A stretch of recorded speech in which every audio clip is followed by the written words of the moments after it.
Harka kam jirtu kabajamtoota daawwattoota guulallee miidiyaa Neetwoorkii odeessaalee keenya kan guyyaa irraa qabannee jirra.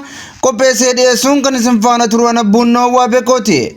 Isinis hanga xumura qophiilee keenyaatti akkana faana turtan kabajaan isin affeerra.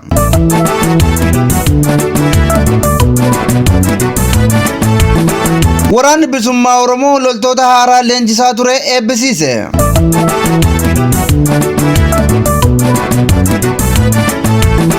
Baqattoonni Oromoo biyya Somaaliyaa bulchiinsa Puntland jiraatan rakkoo nageenyaaf saaxilamanii jiraachuun himamee jira.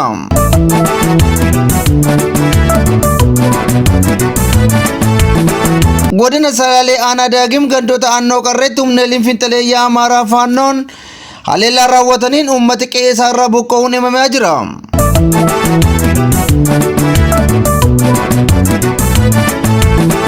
Waggoota dheeraaf hojii gaazexeessummaa hojjetaa kan ture Asfaw Mashashaa du'aan addunyaa kanarraas boqotee jira. Irra deebiin akkam jirtu kabajamtoota daawwattoota guulallee miidiyaa Neetwoorkii.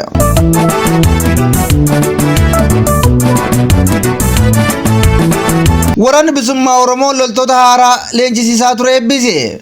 Waraanni bilisummaa Oromoo loltoota haaraa eebbisiisuun dirree qabsootti ramaduun marsatiin dhaabbatichaa beeksisee jira.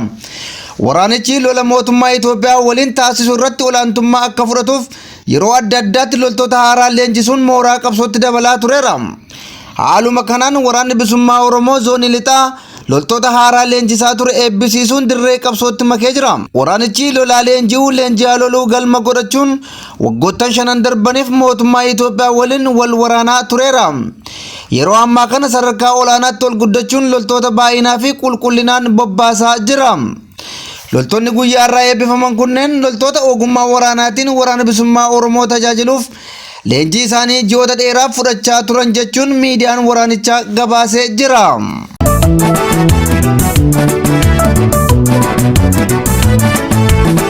Baqattoonni Oromoo biyya Somaaliland bulchiinsa Puntland jiraatan rakkoo nageenyaaf saaxilamanii jiraachuun himamaa jira. Erga mootummaan Itoophiyaa fi Somaaliland waliigaltee ulaa galaanaa raawwatanii booda rakkoo hamaan lammiilee Oromoo biyya Somaaliyaa jiraatan mudachaa jiraachuun himama. Bulchiinsa Puntland Bosaasoo kanneen jiraatan irratti mana diiguun akka nuti biyya kana keessaa baanuuf hojjechaa jiru jechuun baqattoonnis himanii jiru. Viidiyoon waraabame akka mul'isutti manneen jireenyaa isaanii jalaa diiguun dirree gubbaatti hafuu isaanis mul'isee jira.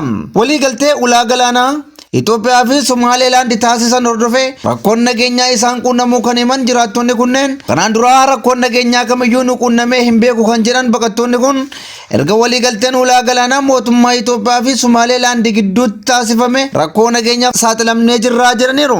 Gocha hamaa isaan irratti raawwatamaa jiru kanaaf uummanni Oromoo bal'aan sagalee akka ta'uufis birmannaa barbaannaa jedhaniiru.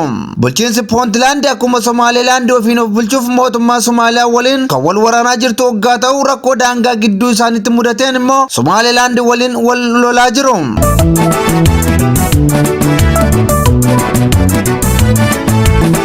Godina Salaalee aanaa Daagim ganda Annoo Qarreetti humnoonni Finxaleeyyii Faannoo Amaaraa haleellaa raawwataniin uummanni qe'ee isaarraa buqqa'uu jiraattonni himan. Uummanni buqqa'ee gara magaalaa Fiichee fi Daagimitti baqachaa jiraachuu bulchaan ganda Annoo Qarree himanii jiru. Amajjii 12 bara 2024 jimaata dheengaddaa halkan ganda Annoo Qarree Gootii Waaqgitti Boogaruu ganda Baacoo Qoyyee ganda Moraadii fi ganda guddaa keessaa uummanni buqqa'uun bulchaan gandichaa miidhaaf himanii jiru. Dheengaddaa amajjii 12 halkan naannoo sa'aatii 5 haleellaan uummata irratti banamuu kan ibsan bulchaan gandichaa dirmannaa poolisoota waliin taasifneen lubbuu namootaa baraaruu dandeenyeerra jedhanii jiru. Gaafas galgala uummata buqqa'ee mooraa humnoota nageenyaa keessa bulchine kaleessa ganama gara qe'ee isaaniitti deebifnullee uummanni qabeenya qabu fudhachuun gara magaalaa Daagimii fi Fiicheetti baqachaa jiraachuu himanii jiru. Amananii taa'uufis amansiisaa miti kan jedhan bulchaan gandichaa humnoonni Finxaleeyyii Faannoo kun sochii walitti fufaa taasisaa jiraachuus dubbataniiru. Naannoo Gootii Waaqgitti jedhamu kanatti humnoonni Finxaleeyyii Faannoo kun dubartii tokko irratti gudeeddaa raawwachuunis jiraattonni himaniiru. Naannichaa humnoonni mootummaa nagaa kabachiisan waan hin jirreef uummanni yaaddoo nageenyaa qabaachuusaa himaa jira. Godina Salaalee aanota akka Dharraa, Giraar, Jaarsoo gandoota akka Qollaa Yesuus, Naagwaal, Qurquraa, Silmii jedhaman keessatti sochiin humnoota Finxaleeyyii Faannoo taasisan kun itti fufee jiraachuus himaa himamaa jira. Aanaa Giraar Jaarsootti sababa rakkoo nageenyaan manneen barnootaa hojii baruu fi barsiisuu dhaabanii jiraachuus barsiisonni himaa turaniiru. Gama biraatiin bulchaan aanichaa obbo Damee Faayisaa rakkoon nageenyaa torban lama dura uumamee ture furamuun hojiin baruu fi barsiisuu itti fufee jiraachuun beeka jechuun rakkoo uummataa haalanii jiru. Manni barumsaa Naagwaal sadarkaa tokkoffaa rakkoo nageenyaa isaan mudateen nageenya keenyaaf sodaanna jechuun aanaa beeksisee barnoota addaan kutee jiraachuu fi bulchaan gandaa dhimmi nageenya naannichaa humna keenyaan ol jechuun barsiisota kanaaf xalayaa kennee jiraachuu barsiisonni miidiyaa hawaasaaf yaada kennaniin himanii jiru. Mootummaan naannoo Oromiyaa hojii idileesaa nageenya hawaasaa eeguu dhiisee ofiifuu namoota nagaa ajjeesaa jira.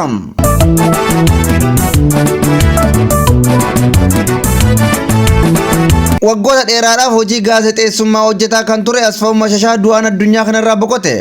Asfaw dhukkuba isa mudateen Ameerikaatti yaalii irra erga ture booda bayyanachuu dadhabuun boqochuu isaa maatii fi hiriyoonni isaa himanii jiru. Miidiyaan gaazexeessaan kun irra hojjechaa ture EBS fuula Facebook isaa irratti obboleessi keenyaa fi waa'illi keenya Asfaw Mashashaa du'aan addunyaa kanarraa boqoteera jechuun oduu gaddaa maamiltoota isaaf himee ture. Asfaw sagantaa raadiyoo fi televezyiinii isaatiin jireenya Ameerikaa kan nuurooba Ameerikaa jedhuu fi dilbata EBS waliin Hiyuud ka EBS gaar jedhuun hordoftoota hedduu qoratee jira. Raadiyoo fi televezyiinii irratti waggoota dheeraaf hojjechaa kan ture Asfaw Mashashaa dhiyeenya kana dhukkubsachuun yaalamaa jiraachuun isaa gabaafamaa tureera. Miidiyaaleen biyya keessaa akka gabaasanitti Asfaw Mashashaa yaaliif biyya Ameerikaa erga deemee achumatti boqotee jira jedhaniiru. Asfaw waggoota dheeraadhaaf Ameerikaa jiraachaa erga ture booda gara biyyaatti deebi'uun sagantaa televezyiinii bashannanaa hojjetaa tureera.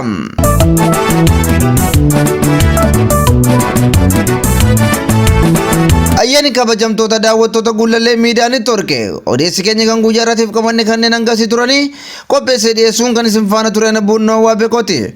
Isinis qophiileen keenya yeroo hundumaa akka isin bira ga'aniif toora YouTube Gullallee Miidiyaa Neetwoork saabskraayib sheer godhaa isiniin jenna. Wanta nu daawwattaniif galatooma.